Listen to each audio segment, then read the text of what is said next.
আসসালামু আলাইকুম, স্বাগত এনএনটিভির রাতের সংবাদে। আপনাদের সঙ্গে আছে আমি খাদিজা পপি। শুরুতেই সংবাদ শিরোনাম। বিচারের শুদ্ধতার জন্য ট্রাইব্যুনালে আপিলের বিধান, আসিফ নজরুল। সংসদ স্থানীয় নির্বাচনে একবারে ভোট গ্রহণের প্রস্তাব সাবেক সিইসি রৌপের। শিক্ষা অনির্বাণে রাষ্ট্রপতি ও প্রধান উপদেষ্টার শ্রদ্ধা। রাজনৈতিক দল নিষিদ্ধের বিধান থাকছে না, চিফ প্রসিকিউটরের বিশেষ পরামর্শক হলেন টবি ক্যাডম্যান। গঠিত হচ্ছে নির্বাচন কমিশন। বিদায় বেলা ঢাকায় আসছেন বাইডেনের বিশেষ প্রতিনিধি। 12 বছর পর আজ সেনাকুঞ্জে যাচ্ছেন খালেদা জিয়া। ফ্যাসিস্ট হাসিনা না পালালে বিক্ষুব্ধ জনতা তাকে টুকরো টুকরো করে ফেলত। মার্কিন রিপাবলিকান পার্টির নেতাদের ঢাকা সফরের আহ্বান প্রধান উপদেষ্টার। ফ্যাসিস্ট হাসিনার পিতা মুজিবের নামে অহেতুক ব্যয় 1261 কোটি টাকা। আয়নাঘরের কসাই জিয়াউল আহসান। আওয়ামী লীগ ধাম্বিক জালিমের দল, ওদের অনুশোচনা নেই। এবার শুনবেন বিস্তারিত। আইন উপদেষ্টা ডক্টর আসিফ নজরুল জানিয়েছেন যে আন্তর্জাতিক অপরাধ ট্রাইব্যুনালের অন্তর্বর্তীকালীন আদেশের বিরুদ্ধে আপিলের বিধান রাখা হয়েছে, যা বিচারের শুদ্ধতার জন্য গুরুত্বপূর্ণ।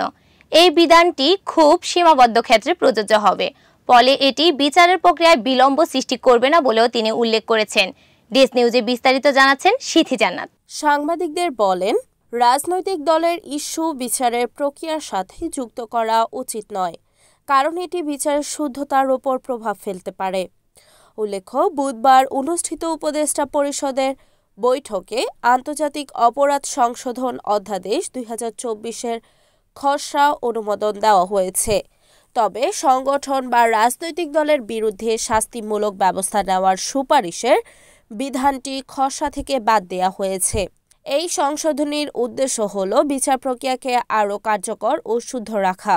সাবেক প্রধান নির্বাচন কমিশনার মোহাম্মদ আব্দুর রৌফের প্রস্তাব অনুযায়ী ইউনিয়ন পরিষদ থেকে শুরু করে জাতীয় সংসদ পর্যন্ত একবারে ভোট গ্রহণের উদ্যোগ নেওয়ার কথা বলা হয়েছে। তার মতে, বারবার ভোট গ্রহণের কারণে কাগজ ও অর্থের অপচয় হচ্ছে, যা একটি কার্যকর নির্বাচনী প্রক্রিয়ার জন্য অপ্রয়োজনীয়। ডেস্ক নিউজে বিস্তারিত জানাচ্ছেন সিথি জান্নাত। তিনি সংসদের জন্য আনুপাতিক প্রতিনিধিত্ব চালুর পক্ষে কথা বলেছেন, যা নির্বাচনী পদ্ধতিকে আরও সরল এবং কার্যকর করতে সহায়ক হবে। ভোটগ্রহণ প্রক্রিয়া সহজতর করতে মনোনয়ন বাণিজ্যের অবসান অত্যন্ত জরুরি বলেও উল্লেখ করেছেন তিনি। তার দাবি, মনোনয়ন বাণিজ্য হচ্ছে নির্বাচনী মুনাফার একটি গুরুত্বপূর্ণ কারণ, যা সংশ্লিষ্ট এমপিদের চরিত্রের ওপর নেতিবাচক প্রভাব ফেলছে। এ উপলক্ষে নির্বাচন ব্যবস্থা সংস্থার কমিশনের প্রধান ডাক্তার বদিউল আলম মজুমদার এই বিষয়ে গুরুত্বপূর্ণ ও সৃজনশীল প্রস্তাবগুলোর পর্যালোচনা করে সুপারিশ করার আশাবাদ ব্যক্ত করেছেন। এই উদ্যোগে বাস্তবায়নের ক্ষেত্রে প্রশাসনিক সততা, স্বচ্ছতা এবং জনগণের আস্থার উপর গুরুত্ব প্রদান করা প্রয়োজন, যাতে রাজনৈতিক ব্যবস্থার প্রতি মানুষের বিশ্বাস পুনঃপ্রতিষ্ঠিত হয়। সশস্ত্র বাহিনী দিবসে রাষ্ট্রপতি মোহাম্মদ শাহাবুদ্দিন এবং প্রধান উপদেষ্টা ডক্টর মোহাম্মদ ইউনুস শহীদ মুক্তিযোদ্ধাদের স্মরণে শিক্ষা অনির্বাণে পুষ্পস্তবক অর্পণ করেছেন, যা আমাদের দেশের মুক্তিযুদ্ধের ইতিহাসকে গভীর ধারণা দেয়। এই গুরুত্বপূর্ণ দিবসে তারা মুক্তিযুদ্ধের বীর শহীদদের প্রতি শ্রদ্ধা জানিয়ে একটি স্মরণীয় অনুষ্ঠান আয়োজন করে দেশের সশস্ত্র বাহিনীর প্রতি সমর্থন ও সম্মান প্রদর্শন করেছেন। ডেস্ক নিউজে বিস্তারিত জানাচ্ছেন অরুণী আক্তার। অনুষ্ঠানে বহু বিশিষ্ট ব্যক্তিত্ব, সামরিক ও বেসামরিক কর্মকর্তারা উপস্থিত থাকবেন, যা দেশের রাজনৈতিক এবং সামরিক নেতৃত্বের ঐক্যের প্রতীক। 3 বাহিনী প্রধানের সঙ্গে প্রধান উপদেষ্টার সংলাপ এবং বীর মুক্তিযোদ্ধাদের সংবর্ধনা অনুষ্ঠানে মুক্তিযোদ্ধাদের ইতিহাস ও সাহসিকতার স্মৃতি রক্ষা করে। এই দিবসের গুরুত্ব ও ঐতিহাসিক পটভূমি আমাদের মনে করিয়ে দেয় যে স্বাধীনতা ও সার্বভৌমত্ব রক্ষায় সশস্ত্র বাহিনীর ভূমিকা অপরিসীম এবং তাদের প্রতি আমাদের কৃতজ্ঞতা সবসময় থাকবে। ডক্টর আসিফ নজরুল অন্তর্বর্তী সরকারের আইন উপদেষ্টা এক প্রেস ব্রিফিংয়ে জানিয়েছেন যে আন্তর্জাতিক অপরাধ ট্রাইব্যুনাল আইনে রাজনৈতিক দল নিষিদ্ধ করার বিধান রাখা হবে না। তিনি উল্লেখ করেছেন যে এই সিদ্ধান্ত আইন সংশোধনের খসড়ার আলোচনায় উঠে এসেছে এবং এটি উপদেষ্টা পরিষদে গৃহীত হয়েছে। ডেস্ক নিউজে বিস্তারিত জানাচ্ছেন অরুণী আক্তার। আইনের সংশোধনীতে 3 বাহিনী ও গোয়েন্দা সংস্থার বিচারের বিধান অন্তর্ভুক্ত করা হয়েছে এবং মানবাধিকার লঙ্ঘনের জন্য অপরাধের সংজ্ঞা পরিবর্তন করা হয়েছে। আসিফ নজরুল বলেন, রাজনৈতিক দল নিষিদ্ধ করার প্রস্তাব আইনকে প্রশ্নবিদ্ধ করবে এবং বিচার বিভাগীয় পদ্ধতি সঠিকভাবে করতে উৎসাহিত করে।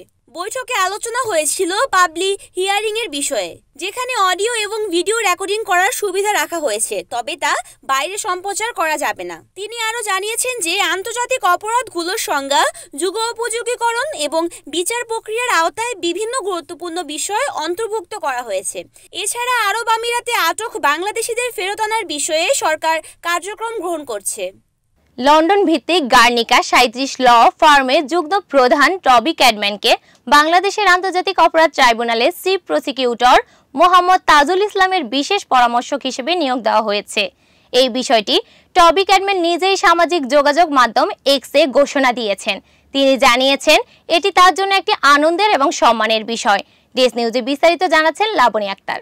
টবি ক্যাডম্যানের দায়িত্ব হবে চিফ প্রসিকিউটরকে আন্তর্জাতিক অপরাধ ট্রাইব্যুনাল সংক্রান্ত সব বিষয়ে পরামর্শ প্রদান করা। এই ট্রাইব্যুনাল বাংলাদেশের অভ্যন্তরীণ এবং এটি আন্তর্জাতিক অপরাধ আইন 1973-এর আলোকে প্রতিষ্ঠিত হয়। এটি 1971 সালে বাংলাদেশের মুক্তিযুদ্ধের সময় সংগঠিত গণহত্যা, যুদ্ধাপরাধ এবং অন্যান্য অপরাধ তদন্ত ও বিচার করার উদ্দেশ্যে গঠিত হয়েছে। অতীতে 71-এর মানবতা বিরোধী অপরাধের বিচার চলাকালে তাকে আইনজীবী হিসেবে বাংলাদেশে আসতে আটকে দেওয়া হয়েছিল। বাংলাদেশে ছাত্র জনতার অভ্যুত্থানের সময় সংগঠিত হত্যাকাণ্ডের বিচার প্রক্রিয়া চলছে এবং ক্যাডম্যান সরকার পতনের পর বাংলাদেশে এসেছিলেন। ত্রয়োদশ সংসদ নির্বাচনকে সামনে রেখে নতুন নির্বাচন কমিশন গঠন নিয়ে নানা আলোচনা ও কার্যক্রম চলছে। রাষ্ট্রপতি মোহাম্মদ শাহাবুদ্দিনের নিকট নতুন প্রধান নির্বাচন কমিশনার ও কমিশনারদের জন্য 10 জনের নামের একটি তালিকা দিয়েছে সার্চ কমিটি। এই সার্চ কমিটির সভাপতি হলেন সুপ্রিম কোর্টের আপিল বিভাগের বিচারপতি জুবায়ের রহমান চৌধুরী এবং বিভিন্ন সরকারি পদে দায়িত্ব থাকা ব্যক্তিরা সদস্য হিসেবে রয়েছেন। নতুন কমিশন গঠনের প্রক্রিয়ায় রাজনৈতিক দলগুলো, বিশেষ করে বিএনপি ও জামায়াতে ইসলামী তাদের প্রস্তাবিত নামগুলো দাখিল করেছেন। বিএনপির সিইসি পদের জন্য সাবেক সচিব শফিকুল ইসলাম ও এএম নাসিরের নাম প্রস্তাব করেছে, আর তাদের পক্ষ থেকে 4 জন নির্বাচন কমিশনারের জন্য 8 জনের নামও প্রস্তাব করা হয়েছে। ডেস্ক নিউজে বিস্তারিত জানাচ্ছেন সিথি জান্নাত। অন্যদিকে ইসলামী আন্দোলন বাংলাদেশ, ইসলামী ঐক্যজোট ও এলডিপি সংগঠনগুলি আলাদা করে নাম প্রস্তাব করেছে। সার্চ কমিটির কাছে নতুন কমিশনার পদে আওয়ামী লীগ বিরোধী অর্থাৎ ছাত্র জনতার আন্দোলনের পরিবর্তনের কারণে ক্ষমতাচ্যুত আওয়ামী লীগ ও তাদের সহযোগী দলগুলো থেকে নাম চাওয়া হয়নি। নতুন নির্বাচন কমিশন গঠনের সময় পুরনো কিছুর উপর নজর দিতে হচ্ছে, যেমন সাবেক সদস্যদের অবসরের বয়স ও তাদের পূর্ববর্তী অভিজ্ঞতা। গণতন্ত্র মঞ্চ সহ বিভিন্ন রাজনৈতিক দল প্রস্তাবিত নামের তালিকায় আকর্ষণীয় ব্যক্তিদের অন্তর্ভুক্ত করেছে, যা নির্বাচনের সঠিক পরিচালনা নিশ্চিত করবে বলে আশা করা হচ্ছে। সরকারি পদাধিকারী, পেশাজীবী সংগঠন ও বিশেষজ্ঞদের কাছ থেকে নাম প্রস্তাবের মাধ্যমে একটি সদ্যসংগত কমিশন গঠনের চেষ্টা চলছে। সার্চ কমিটি আগামী 7 নভেম্বরের মধ্যে মন্ত্রিপরিষদ বিভাগের কাছে নামের তালিকা জমা দিতে প্রস্তুত রয়েছে। মার্কিন যুক্তরাষ্ট্রের পররাষ্ট্র দপ্তরের গণতন্ত্র, মানবাধিকার ও শ্রম বিষয়ক ব্যুরোর আন্তর্জাতিক শ্রম বিষয়ক বিশেষ প্রতিনিধি রড্রিগেজ এবং ডিপার্টমেন্ট অফ লেবার বিভাগের আন্তর্জাতিক বিষয়ক ডেপুটি আন্ডার সেক্রেটারি থিয়ালি ঢাকায় 4 দিনের বিশেষ সফরে এসেছেন। ডেস্ক নিউজে বিস্তারিত জানাচ্ছেন সিথি জান্নাত। 22 নভেম্বর বাংলাদেশে পৌঁছাবেন এবং এই সফরটি বিদায়ী প্রেসিডেন্ট জো বাইডেন প্রশাসনের পক্ষে বিশেষ প্রতিনিধির শেষ ঢাকা সফর হবে। এটি ওয়াশিংটনের স্থানীয় সময় বুধবার 20 নভেম্বর প্রকাশিত হয়েছে। উল্লেখ্য, ডোনাল্ড ট্রাম্প 2025 সালে জানুয়ারিতে 47তম মার্কিন প্রেসিডেন্ট হিসেবে দায়িত্ব নেবেন। 2010 সালে 13 November BNP chairperson Begum Khaleda জিয়াকে তার দীর্ঘ 40 বছরের স্মৃতি বিজড়িত ঢাকা শ্রেণীনিবাসের বাড়ি থেকে উচ্ছেদ করার ঘটনাটি বাংলাদেশের রাজনীতিতে একটি গুরুত্বপূর্ণ বিতর্কিত অধ্যায়। ওই দিন সশস্ত্র বাহিনী এবং আইন শৃঙ্খলা বাহিনী সাদা পোশাকে বেগম জিয়ার বাসায় উপস্থিত হয়ে তাকে জোরপূর্বক বের করে দেয়। যদিও তিনি তার আইনজীবীদের সঙ্গে কথা বলার সুযোগ চান, তবে তাও তাকে দেওয়া হয়নি। ডেস্ক নিউজে বিস্তারিত জানাচ্ছেন লাবণী আক্তার। এই ঘটনার সময় আইন শৃঙ্খলা বাহিনী বাড়ির কর্মচারী এবং আত্মীয়দের বের করে দেয় এবং বেগম জিয়াকে তার রুম থেকে টেনে হিঁচড়ে বাইরে নিয়ে যায়। ঘটনাটির প্রতিবাদ জানানোর চেষ্টা করলে পুলিশ নেতাকর্মীদের ওপর লাঠিচার্জ এবং টিয়ারশেল নিক্ষেপ করে, যার ফলে অনেক নেতাকর্মী আহত হন। সেই ঘটনার পরে একাধিক বছর অতিবাহিত হলেও বেগম খালেদা জিয়াকে সেনানিবাসের অনুষ্ঠানে আর আমন্ত্রণ জানানো হয়নি। তবে 2023 সালের 3 অক্টোবর লন্ডনে এক অনুষ্ঠানে প্রধানমন্ত্রী শেখ হাসিনা উচ্ছেদের পেছনের কারণ সম্পর্কে তার বক্তব্যে বলেন, বেগম জিয়াকে ক্যান্টনমেন্ট থেকে বের করে দেওয়ার প্রতিজ্ঞা করেছিলেন তিনি। সর্বশেষ 2023 সালে সশস্ত্র বাহিনী দিবস উপলক্ষে বেগম খালেদা জিয়াকে আবার সেনাকুঞ্জে অনুষ্ঠানে আমন্ত্রিত করা হয়, যা রাজনৈতিক প্রেক্ষাপটে একটি নতুন দিগন্ত উন্মোচন করেছে। একই সঙ্গে বিএনপির ভারপ্রাপ্ত চেয়ারম্যান তারেক রহমান এবং দলের অন্যান্য নেতাদেরও আমন্ত্রণ জানানো হয়েছে, যা ভবিষ্যতে রাজনৈতিক সমীকরণকে প্রভাবিত করতে পারে। অন্তর্বর্তী সরকারের নৌ পরিবহন, শ্রম ও কর্মসংস্থান মন্ত্রণালয়ের উপদেষ্টা ব্রিগেডিয়ার জেনারেল অবসরপ্রাপ্ত doctor M A Sakhawat Hossain যুক্তরাজ্যে একটি কনফারেন্সে উল্লেখ করেছেন যে 5 আগস্ট শেখ হাসিনার পালিয়ে না গেলে বিক্ষুব্ধ জনতা তাকে গুরুতর ক্ষতি করতে পারে, যা দেশের পক্ষে ভালো হতো না। দেশ নিউজে বিস্তারিত জানাচ্ছেন অরুণী আক্তার। কনফারেন্সে তিনি জানান, প্রয়োজনীয় সংস্কার সম্পূর্ণ হওয়ার পর 2026 সালের মাঝামাঝি সময়ে নির্বাচনী হতে পারে। Discussion on democratic columns and rebuilding of Bangladesh শীর্ষক এই কনফারেন্সে সভাপতিত্ব করেন আলেকজান্ডার চার্লস কার্লাইল কিউসি এবং এতে প্রধান অতিথি হিসেবে উপস্থিত ছিলেন doctor M Shakhawat Hossain.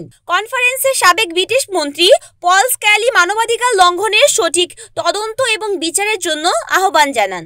Lord Hossain বলেন যে অন্তর্বর্তীকালীন সরকার সুষ্ঠু নির্বাচনের জন্য যুক্তরাজ্যের সহায়তা পাবে। প্রধান উপদেষ্টা অধ্যাপক মোহাম্মদ ইউনুস মার্কিন যুক্তরাজ্যের রিপাবলিকান পার্টির শীর্ষ নেতাদের বাংলাদেশ সফরের আহ্বান জানিয়েছেন, যাতে তারা দেশে গণতন্ত্র পুনরুদ্ধারের জন্য অন্তর্বর্তী সরকারের প্রচেষ্টা দেখেন। বুধবার ঢাকায় রাষ্ট্রীয় অতিথি ভবন যমুনায় ইন্টারন্যাশনাল রিপাবলিকান ইনস্টিটিউট IRI এর ঊর্ধ্বতন কর্মকর্তাদের সাথে সাক্ষাৎকারে তিনি এই আহ্বান জানান। দেশ নিউজে বিস্তারিত জানাচ্ছেন অরুণী আক্তার। IRI রিপাবলিকান পার্টির সঙ্গে যুক্ত একটি থিঙ্ক ট্যাঙ্ক বিশ্বব্যাপী গণতন্ত্রের প্রচার করে। ইনস্টিটিউটের আঞ্চলিক প্রধান স্টিভ চিমার নেতৃত্বে কর্মকর্তারা দেশের রাজনীতিবিদ, ছাত্র গোষ্ঠী এবং সুশীল সমাজের কর্মকর্তাদের সাথে বৈঠক করেছেন।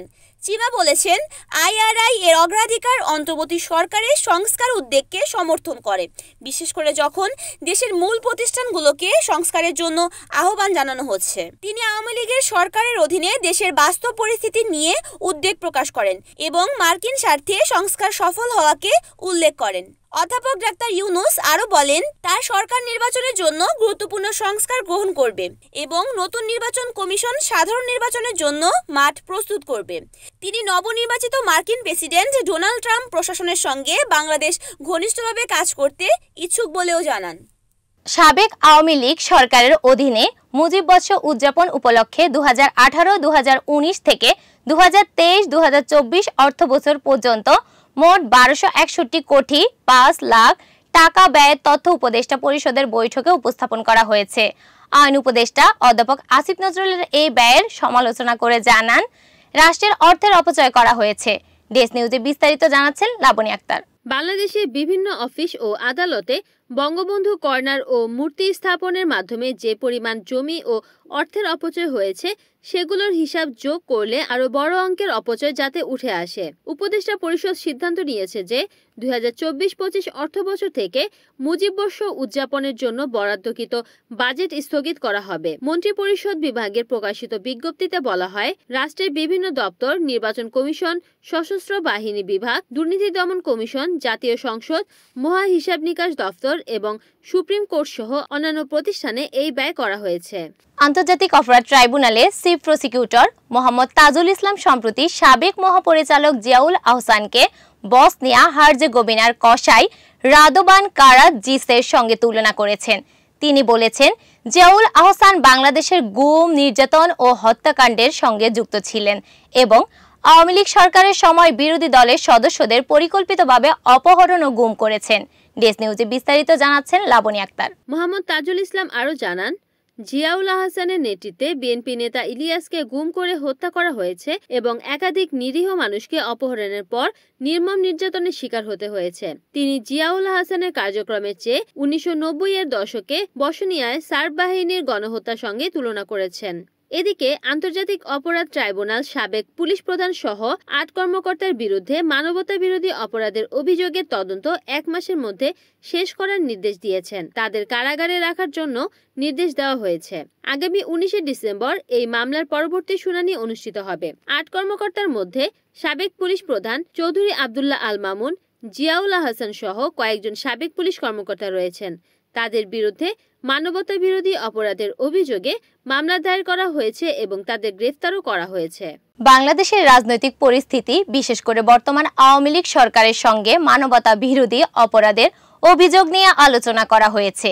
সংবাদে উল্লেখ করা হয়েছে যে সাবেক মন্ত্রী ও অন্য ব্যক্তিদের আন্তর্জাতিক অপরাধ ট্রাইব্যুনালে হাজির করা হয়েছে। এই ঘটনাকে কেন্দ্র করে বিভিন্ন পক্ষের মতামত ও বিচার দাবির প্রতিধ্বনি দেখা যাচ্ছে। মাসুদ সাইদির মতামত অনুযায়ী আওয়ামী লীগ সরকার ক্ষমতার জন্য গণহত্যা ও মানবতা বিরোধী কর্মকাণ্ডে জড়িত এবং তারা এই সব অপরাধের জন্য কোনো অনুশোচনা প্রকাশ করেনি। তার বক্তব্যে দেশের রাজনৈতিক পরিস্থিতি এবং সরকারের অবস্থান নিয়ে কঠোর সমালোচনা করা হয়েছে। বিশেষ করে ছাত্র আন্দোলনের সময় সরকারের জোর তৎপরতা এবং মানুষের মৃত্যুর বিষয়ে আলোচনা করা হয়েছে। ডিএস নিউজে বিস্তারিত জানাচ্ছেন লাবণী আক্তার। একই সঙ্গে প্রধান উপদেষ্টার প্রেস সচিবের বক্তব্যে সরকার দেখে যে তাদের মধ্যে কোনো অপরাধবোধ নেই এবং জনগণের প্রতি কোনো দায়িত্বশীলতা নেই। এসব বক্তব্যে দেশের রাজনৈতিক পরিস্থিতির জটিলতা এবং রাজনৈতিক নেতাদের আচরণের প্রতি অসন্তোষ প্রকাশিত হয়েছে। সাধারণ মানুষের মনোভাব এবং বিভিন্ন দলের নেতারাও বর্তমান সরকারকে ক্ষমা না চাওয়ার জন্য এবং তাদের কাছে বিচার দাবির কথা তুলে ধরেছেন। এই বিষয়ে নজর রাখা দরকার যে দেশীয় ও আন্তর্জাতিক প্রেক্ষাপটে এই অভিযোগগুলোর গুরুত্ব ও প্রতিকার কি হতে পারে। এই ধরনের বিষয়গুলো রাজনৈতিক আলোচনার একটি গুরুত্বপূর্ণ অংশ এবং দেশের ভবিষ্যতের জন্য মৌলিক সিদ্ধান্ত নিতে সহায়ক। এই ছিল রাতের সংবাদে। এতক্ষণ সঙ্গে থাকার জন্য ধন্যবাদ।